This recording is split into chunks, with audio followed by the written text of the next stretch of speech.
So right now, we are recording. Because the option right now is to stop recording. There we go. We're good. We're broadcasting. Okay, awesome. So let's get started. Hello, everyone. Welcome to our redistricting presentation for the Greater Amsterdam School District. My name is Michelle Downing, and I am here tonight with Eric McClary. Hello.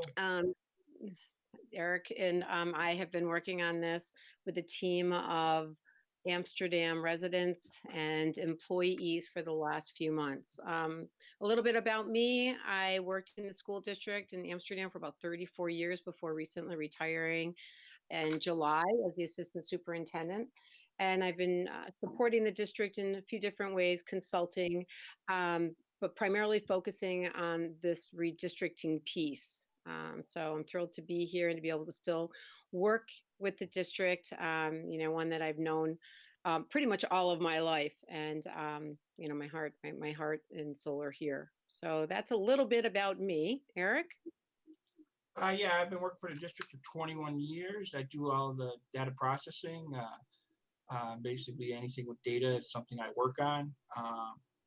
And I am a graduate from the high school too. So, I've been living here forever. And this is an exciting time to do this.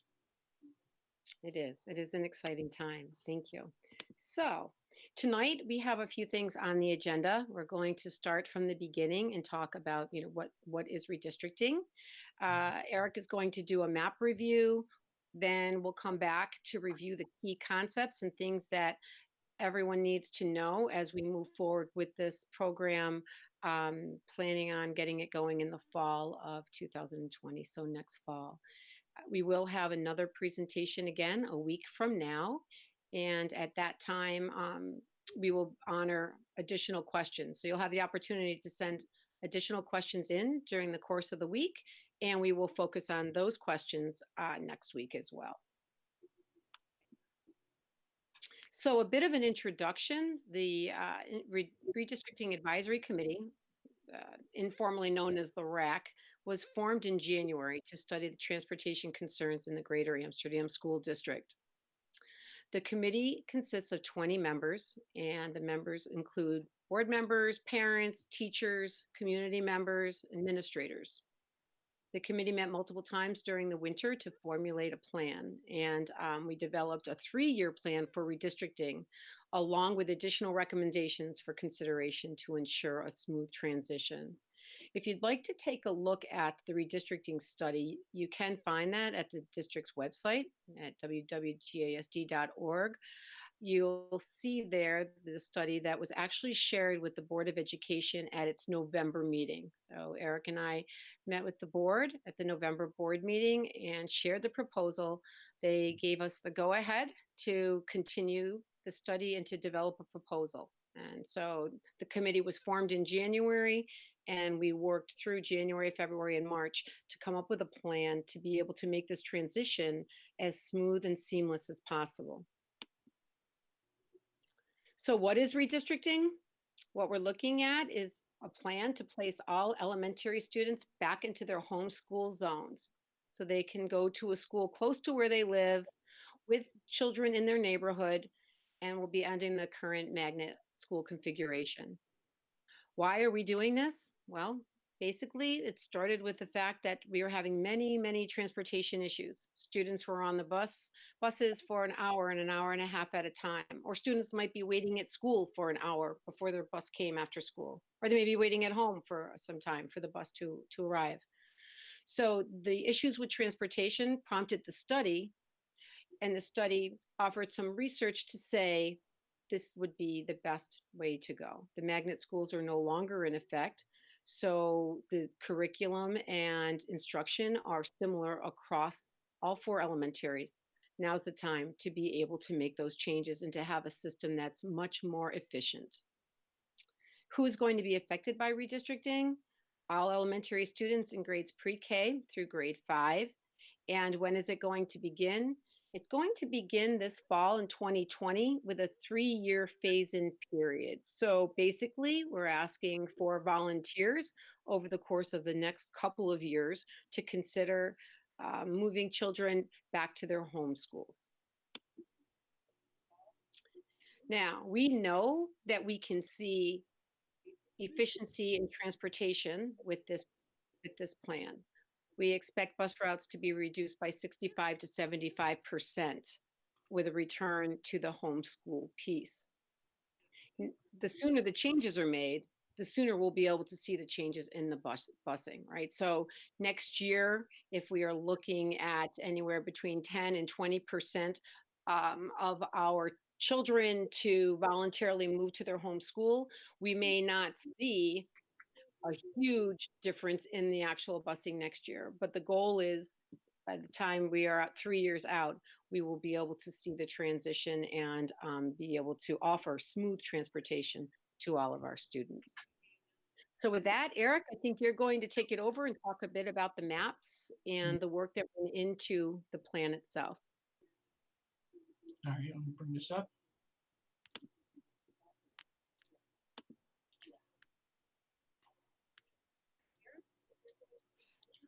And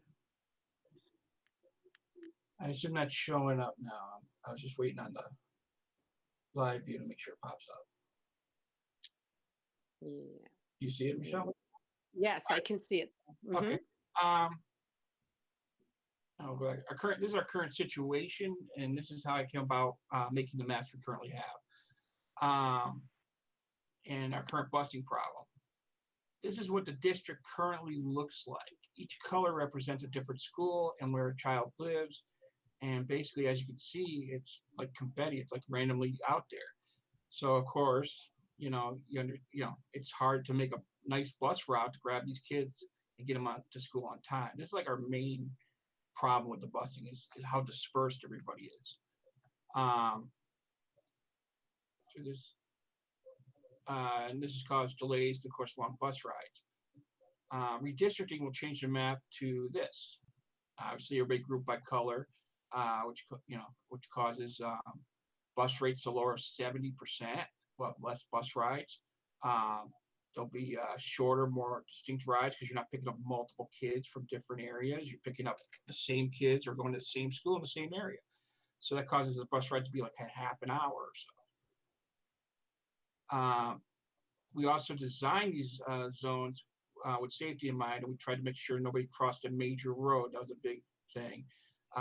So basically 67, Market Street, Northampton, except for at the bottom, there's a crossing thing there. But, we just don't want them to cross major roads, and of course, nothing across the river.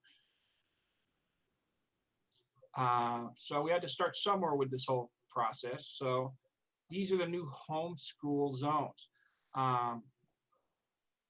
There are 4 zones for each of our 4 elementary schools. And we have McNulty in blue in the middle, basically. Barkley in yellow. Curie in green. And Tekler in red. And I'm going to talk about each one of them. When we were designing these zones, of course, we took safety first.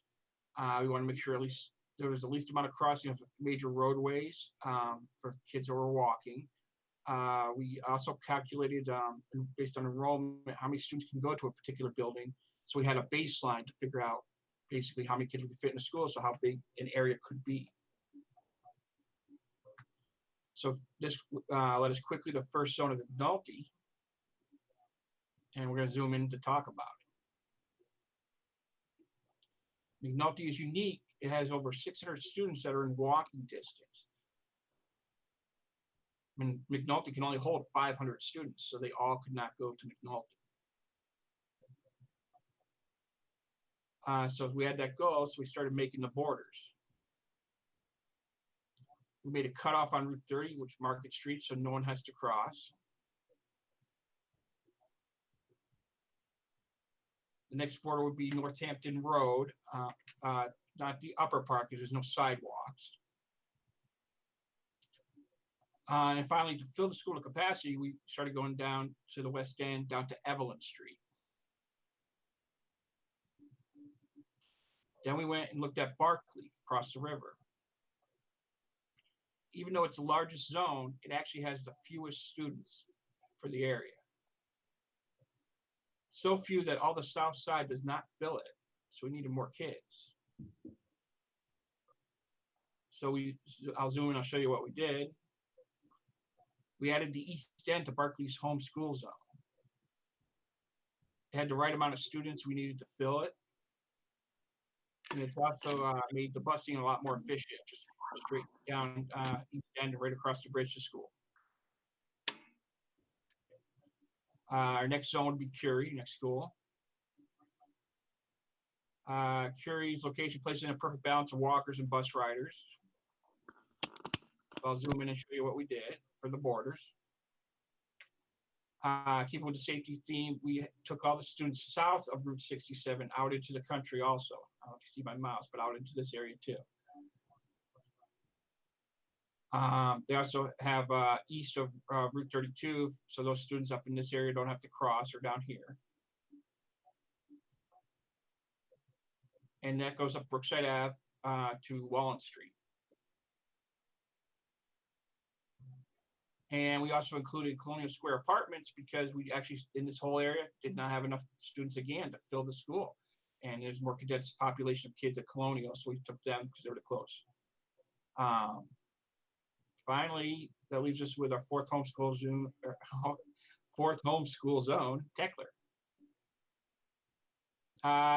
Techler's location caused it to have a smaller walking population, so a lot of busing and a large area for busing. And we're going to zoom in and I'll show you a little bit of this on the borders.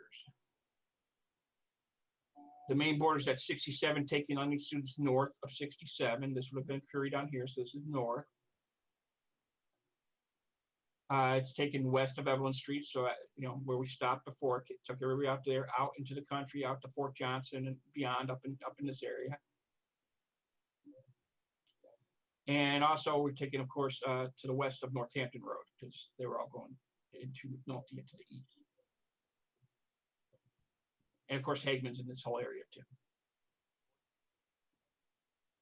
So you can see a lot of effort went into the creation of homeschool zones. It was based on safety, busing, math in general, just for sizes of schools. And, all decisions were made based on those alone. You may remember way back when we had neighborhood schools, we also had a fifth neighborhood school, and that was Bacon. And that balanced the West out a little nicer, but we currently, of course, don't have that. So that's the way Techler got a wider zone. So the new zones are going to allow for less buses and trips throughout the city. Because the students are grouped together by the areas, even a West End bus will get students to Techler in a half an hour. And that's even way out in the country because they're just picking up the kids that are going to the same spot. And it could even be lower depending on the setting up of buses. Students will have safer walking routes because they're not crossing major highways. And of course, they'll be going to school now with neighbors and other kids close to their homes because they're all living in the same areas. That whole thing I just showed you was based off of a mapping website that I have a link on our website to, and it allows you to search for your house and zoom in, of course. And up in the upper corner is a little search icon. You click on that, type in your address. Make sure you put Amsterdam, New York in there with your address. It'll search the whole world otherwise. And up here, you can zoom in and out, or you can use your mouse wheel to zoom in and out, of course. And you can turn off zones up in the upper left-hand corner. I think I forgot that. And that's on gsd.org where most of the stories are. And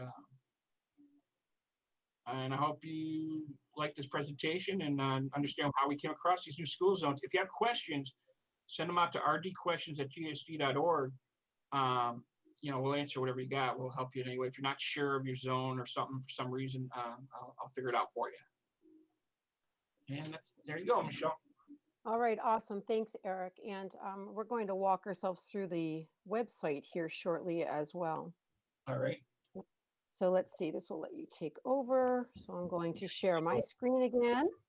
Yes.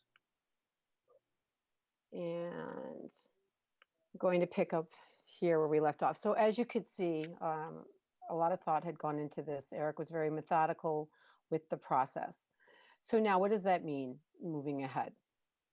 First of all, as far as transportation is concerned, transportation will continue to be provided for 2021, 21-22, and the 22-23 school years for students who are not attending the home schools.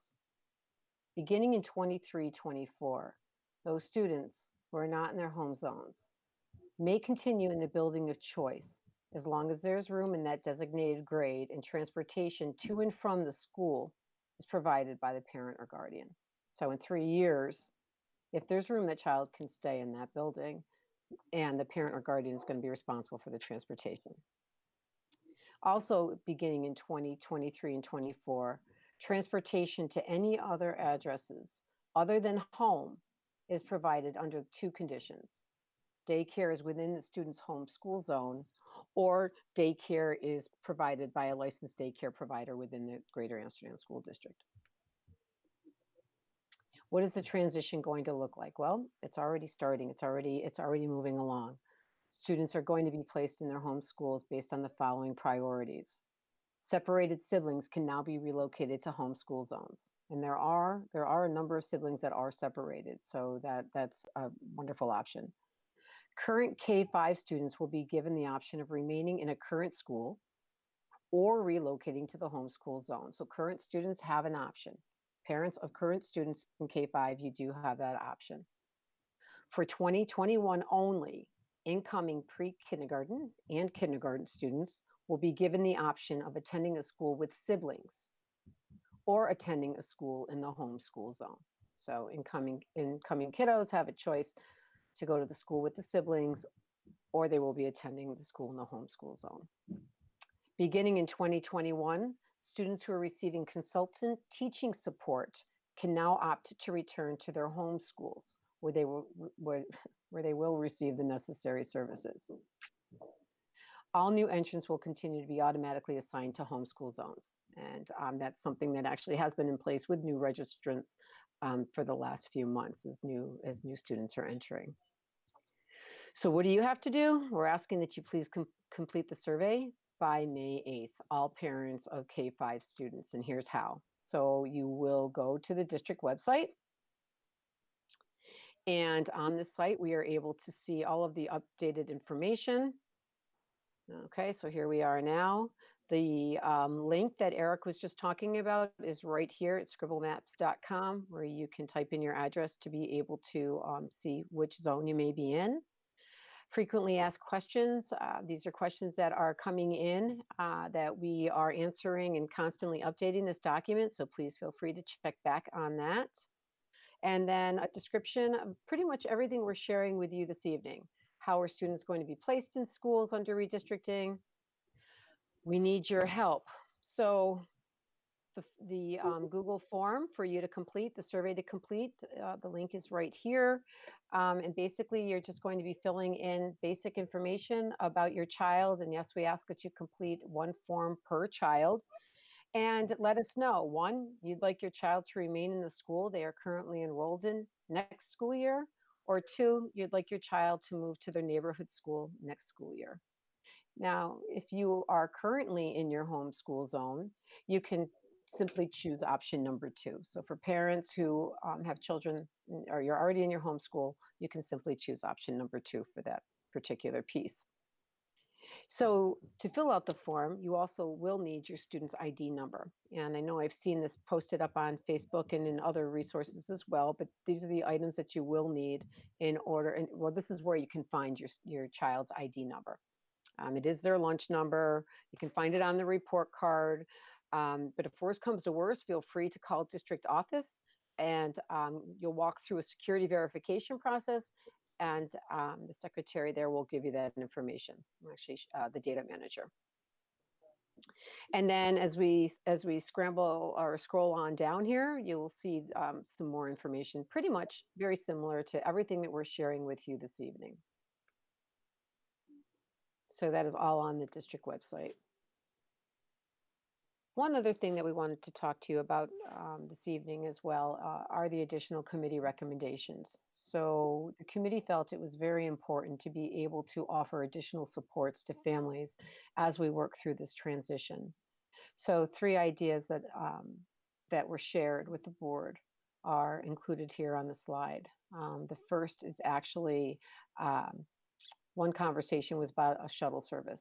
So as you could see, the McNulty area was pretty dense, and basically McNulty isn't going to have the need for any busing of its students within its area.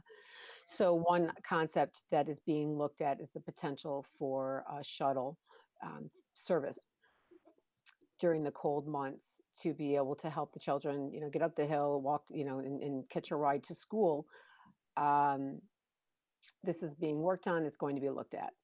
Another piece that was discussed and the committee felt strongly about was to be able to offer a before school program. So we understand that there are parents right now that might be putting their children on a bus at 7:30 in the morning and heading to work. If that those parents need to change their school, and they may be stuck for daycare, with the school not being open until 8:30 in the morning. So one of the pieces that we are asking the Board of Education to consider is daily supervised time in the morning to be able to support the parents. And the last item that we talked about was an after-school program as well. And you'll see that it's here for Barkley or Techler, because Curie and McNulty currently, they will be having an after-school program. They did receive a grant, so we're looking at that happening for next year. Now, again, all of these recommendations were made back in March. That was right as we were getting hit with the COVID piece.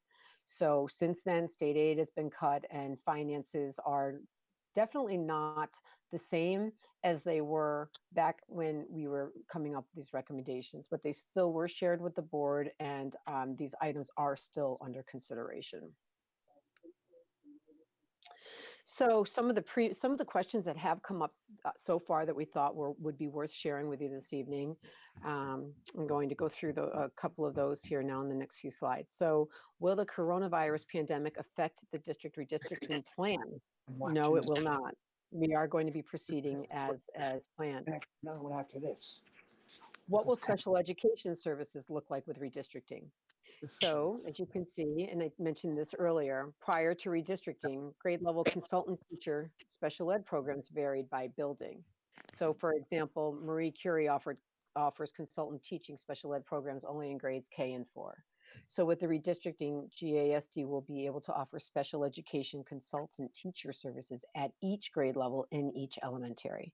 And that is the consultant teaching service. So, students who are in special programs, for example, 1511 or 1211, those will continue to be offered in specific buildings, and redistricting will not impact their locations.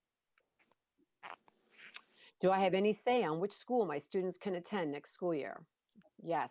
As we said earlier, the district is asking you to complete a quick questionnaire to tell us what you would like. And we'd like to know by May 8th. Understand that if you do not reply to the questionnaire by May 8th, it is understood that the GASD will assign your students according to class size availability. So without a reply by May 8th, the district will look at the class size options and the availability and then make the determinations. Where do I fill out a questionnaire? Well, as I showed you on the district website, there is a link to a Google Doc, a Google form to be able to complete. It only takes a little bit of time, but you can also fill out a paper questionnaire. They were mailed home, I believe, last week. They were mailed home to the homes of all elementary school children.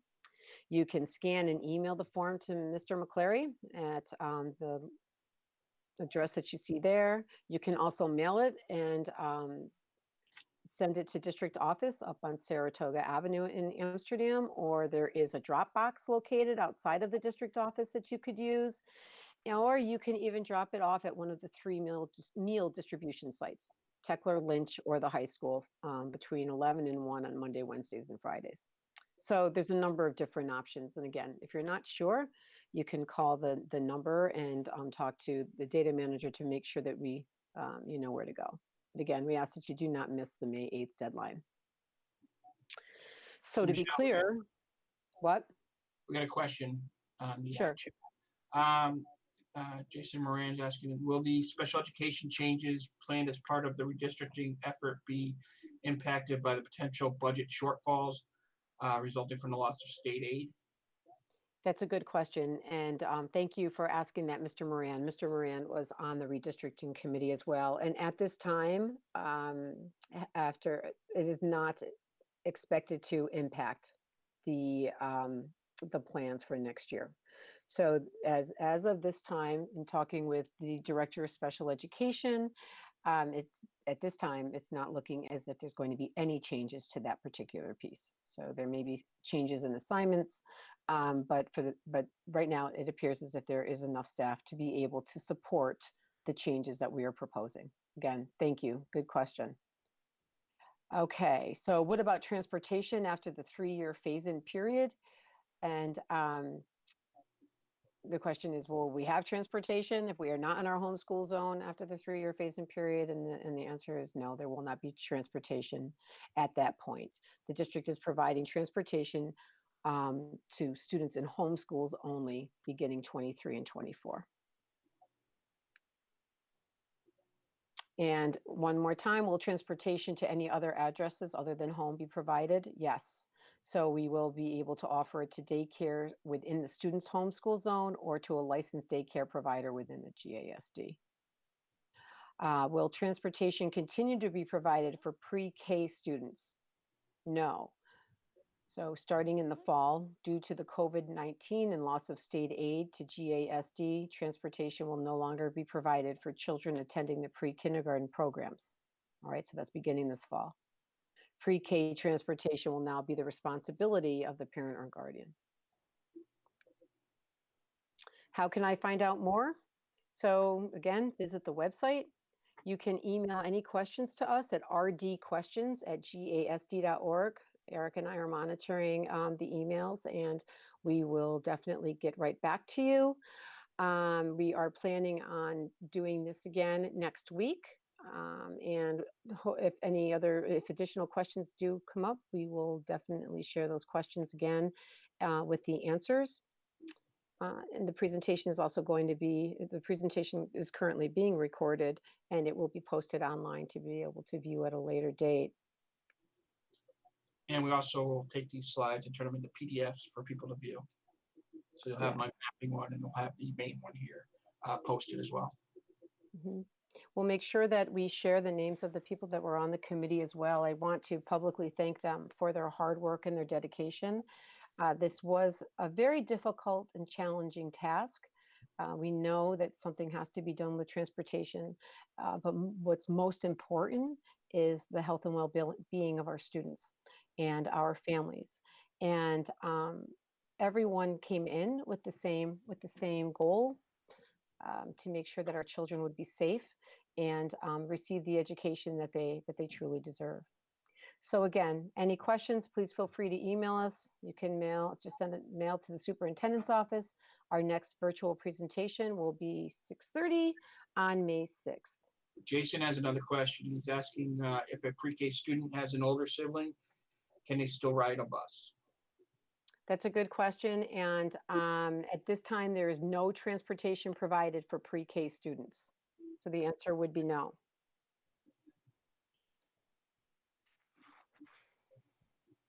Any other questions there now, Eric? No, that's it right now. Okay. All right.